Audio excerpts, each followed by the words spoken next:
Hey music friends, this is Davi Vasc. I'm a music composer for games, and today we have another Kirby song to listen to. This one is from Kirby Star-Crossed World, and I think this is a DLC from Kirby and the Forgotten Land, right? And the song is called Song of Radiant Theia, which is the final boss theme for the DLC. So, let's go! Yeah, and by the way, this is a long theme with a bunch of phases apparently.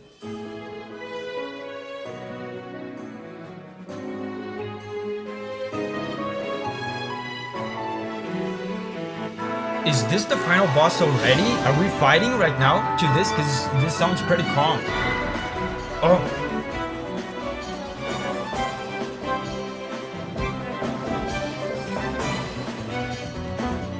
Okay. Man, the bass. Listen to the bass.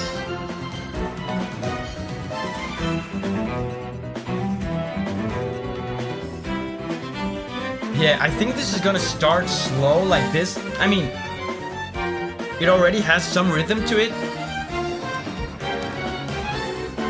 but it feels pretty like easy right now, right? There's not a ton of danger. I assume it's gonna scale the intensity as it goes.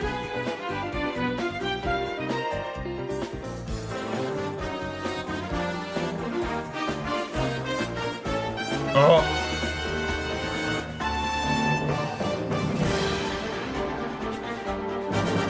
Oh, brass. Yeah, it's getting a little bit more dangerous now.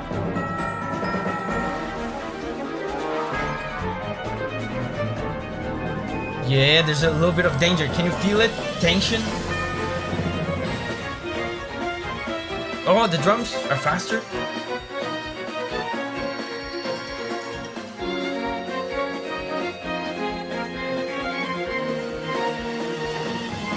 Man, in these Kirby songs, there's always so much going on. Nothing repeats ever, like in these tracks. Do you notice that the track is just one flowing stream of music? So much different stuff happens. Like there's a dangerous part, it gets tense, and then it goes into another more relaxed, adventurous part. Nothing repeats.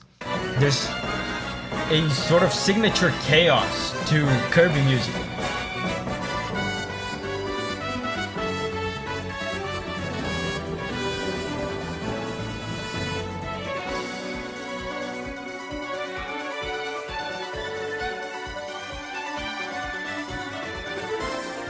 Oh, modulations. Yeah, they're modulating to a bunch of different keys.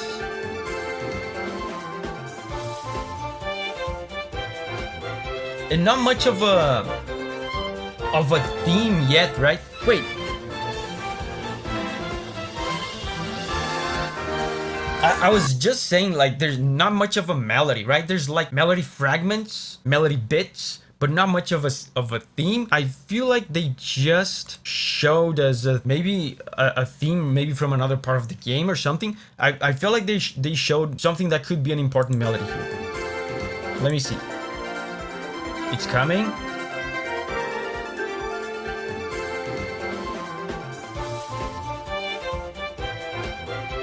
Yeah, this.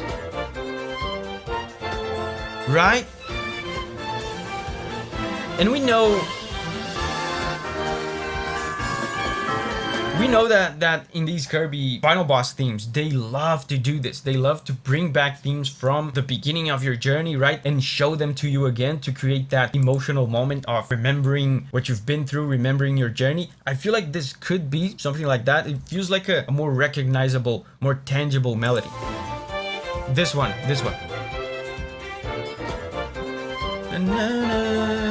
Right?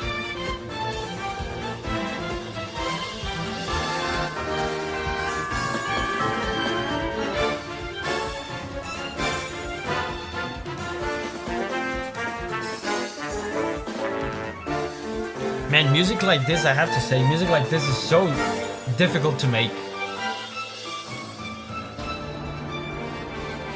Because it changes so much, there's so little patterns to it. Everything is new, nothing repeats.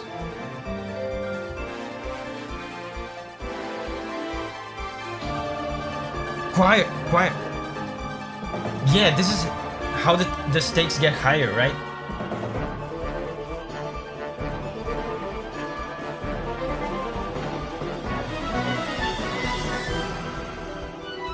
Let me show you how they are using the choirs here to increase the stakes, to increase the scale, the importance of this conflict. It sounds more serious as soon as the choirs come in. Let me show you these chords. Listen to what the choirs are doing. They're injecting into the song a bigger sense of adventure. Listen, where is it?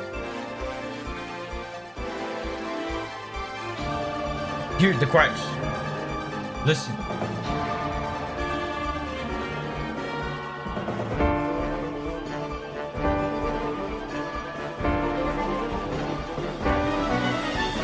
Did you see the surprise happy chord? This is a happy chord that was not supposed to be here. It was included here to create a bigger sense of adventure and magic. There's almost like a sense of mystical wonder to it.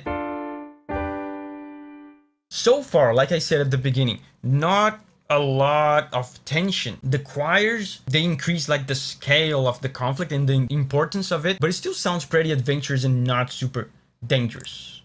And this is still first phase, by the way. First phase is super long.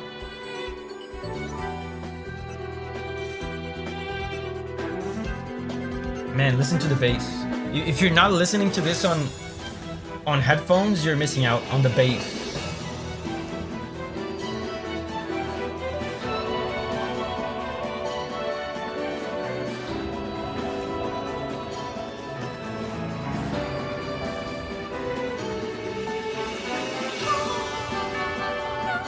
Oh, vocals. Oh.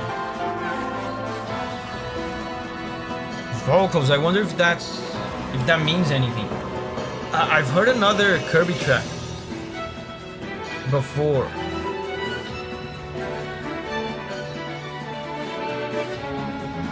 Where the vocals had some significance. It was like supposed to be the voice of the boss. Maybe not the case here, because the vocals just came in and left without much impact in the song.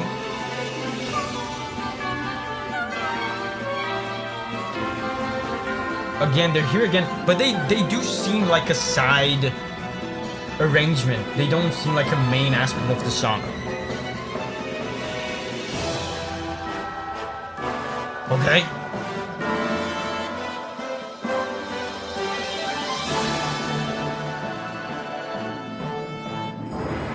Brass. Oh, dangerous. This is second phase.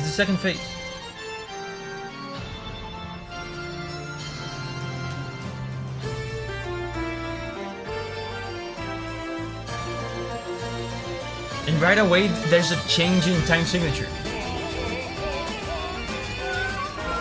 Vocals again.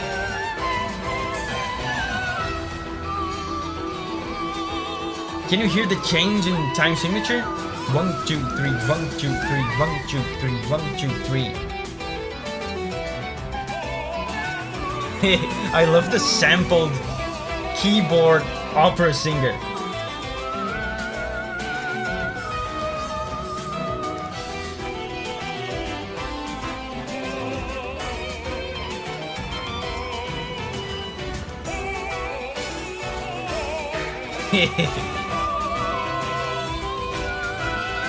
I love this, man. I love how in Kirby music they are adamant about using samples. They don't want a real orchestra. The identity of Kirby is video gamey, sampley sounding music. The lead up to second phase, they had some danger in there. Let me go back. They led up to second phase with higher tension and danger, but then second phase comes and it's like a different flavor of adventure, but it's still not very dangerous. This is Kirby after all, right? So there's a possibility that the boss battle theme will never actually get scary and dangerous. It will be adventurous and more positive the whole way through. But yeah, this is the lead up to second phase. This is first phase. Danger, danger, danger. Yeah, and then it leads to second phase. The organ here is kind of ominous, but the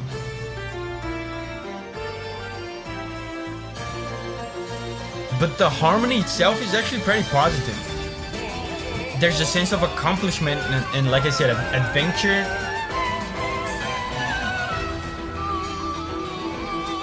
Very positive chords.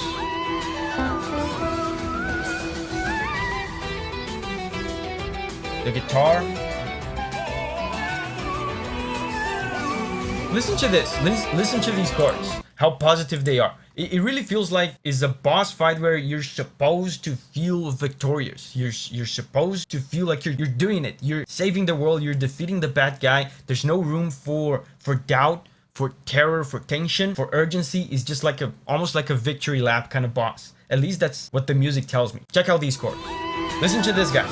Listen to how triumphant and victorious the chords sound.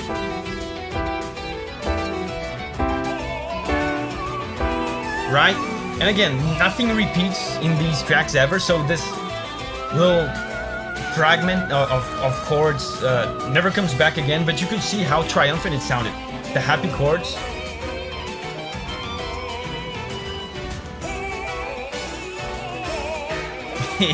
the opera is so funny.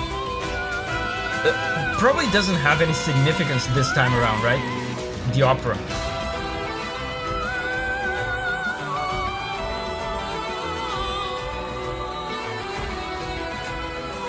Oh, beautiful modulations.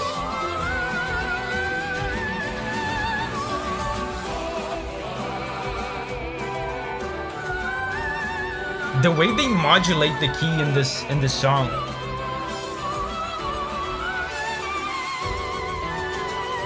It gives it such a sensation of traveling. Each time they change key, which means that they change the group of notes that they are using in the song to a new group of notes. It feels like you're traveling to a new world.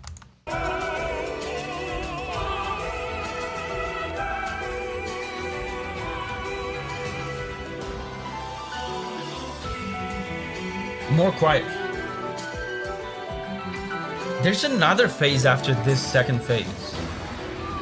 I wonder if third phase will actually get dangerous. And like high stakes, high risk. The organ is kind of ominous.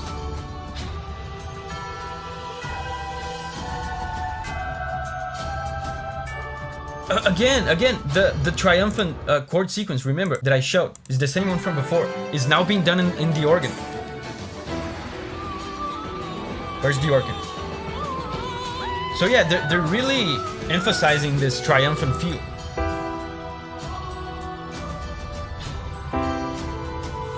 Happy chord. Again, happy chord. Other happy chord. Oh wow, this piano hit felt ominous. Third phase.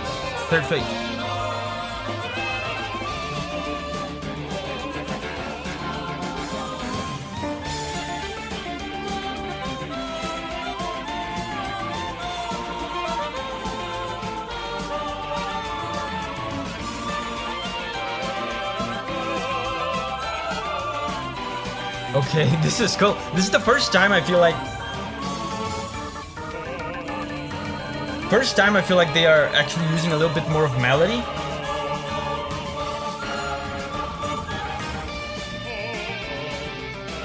Listen to the melody.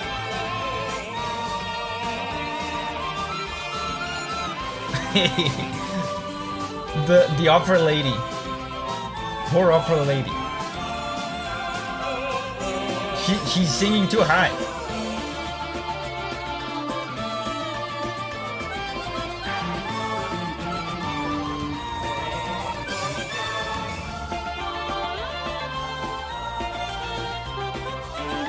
Again, this sounds happy. It sounds like a victory lap. At the beginning of this, they did some disturbing chords for one of the first times in the track, I feel like. It seems like every time there's a phase transition, they lead up to the phase transition with danger and tension. They start the new phase with danger and tension, but then they go back into heroism and adventure and just happy vibes. Let me show you the dangerous chords from the beginning of this phase. Look at the disturbing chord.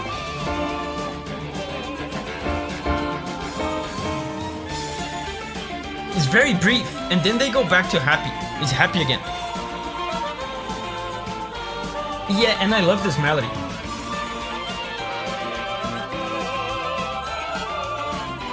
This feels like an actual melody from the game. They're probably... Right, it's probably a melody from another part of the game that they are reintroducing. Oh wow, more disturbing stuff here.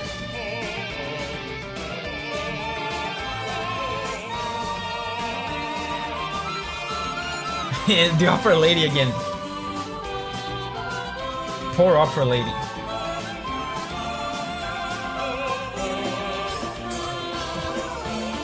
The opera lady has been bound to a keyboard like mine here, and you know, they're making her sing too high. You know, that's what we call sampling in music production. You take a sound, you take a real sound of an opera lady, right? You record an opera lady singing a note. Let's say it's this note. This note. Then you take that one note, and through a bunch of software, you know, programs in the computer, you can pitch shift that one note that you recorded, like a real recording of a real person singing that you recorded. You can pitch shift that recording depending on which key of the keyboard you play. So if you press a key that's super high like this, the opera lady, poor opera lady, is going to be pitch shifted into a range that is way outside of what she would be able to sing naturally, and it sounds quite funny. Yeah, there she goes.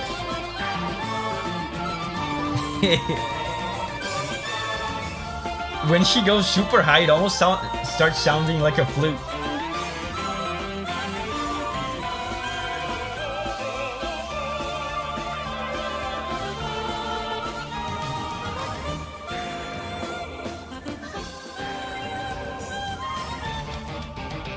Okay, guitar. Please let the opera lady rest. Oh, more dangerous, disturbing stuff now. Oh.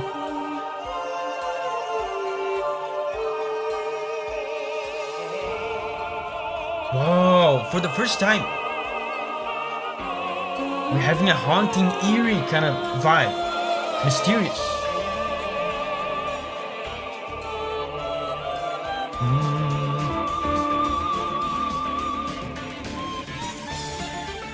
Yeah, and the melody again. I love this melody.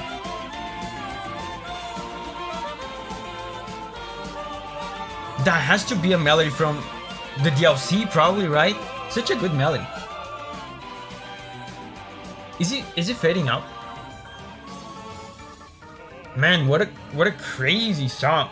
I'm always so impressed with these Kirby songs, man. How chaotic, but at the same time well put together they are. Nothing repeats, everything just keeps flowing forever. Every once in a while they introduce a cool melody that never comes back. Very cool. This track was suggested on Patreon by Ikoriha. Hooray, Ikoriha. And hey guys, I have a bunch of other videos on Kirby music over here on this playlist, and by the way, most of them were suggested by Ikoriha, so thank you again, Ikoriha, for sharing the music from all these Kirby games with us. After all, that's what this channel is all about anyway, sharing the music from the games that we love with each other. So check out more Kirby videos, and remember, whenever you're ready to spread your wings and go on a music journey again, I'll see you there.